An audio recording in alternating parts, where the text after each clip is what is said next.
Surat railway police station part A ગુનો registered number 2025 ભારતીય ન્યાય સંહિતા 2023 કલમ 303(2) 317(2) મુજબના ગુનાના કામના આરોપીને પકડી પાડી અનડિટેક્ટ રહેલો ગુનો ડિટેક્ટ કરતી રેલવે પોલીસ જીઆરપી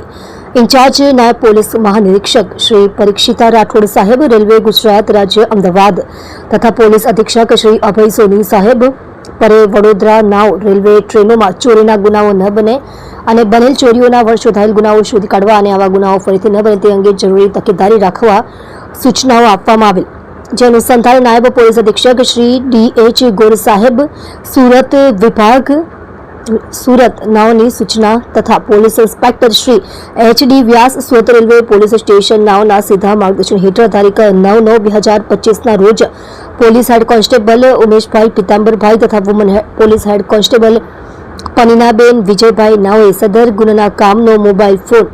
CEIR પોર્ટલમાં એક્ટિવ થઈ આવતા સદર મોબાઈલ ફોન વપરાશ કરનારના નંબરના STR આધારે તેનું નામ સરનામું મેળવી તેના જણાવેલ સરનામે જઈ તપાસ કરતા હાજર મળી આવતા જેનું નામ ખલીલ સફ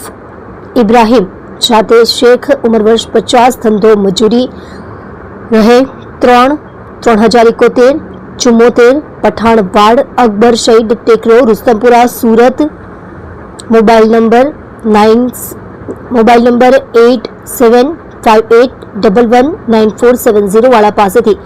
ઓપ્પો કંપનીનો ગેલેક્સી A5s મોડલનો બ્લુ કલરનો મોબાઈલ ફોન, જે મોબાઈલ ફોનની કિંમત ₹8,500ની મત્તાનો પંચનામા વિગતે કબજે કરી Surat railway police station part A ગુનો રજિસ્ટર્ડ નંબર 2025 ભારતીય ન્યાય સંહિતા કલમ 303(2) 317(2) મુજબનો અનડિટેક્ટ રહેલ ગુનો ડિટેક્ટ કરી કાયદેસરની કાર્યવાહી કરવામાં આવેલ છે.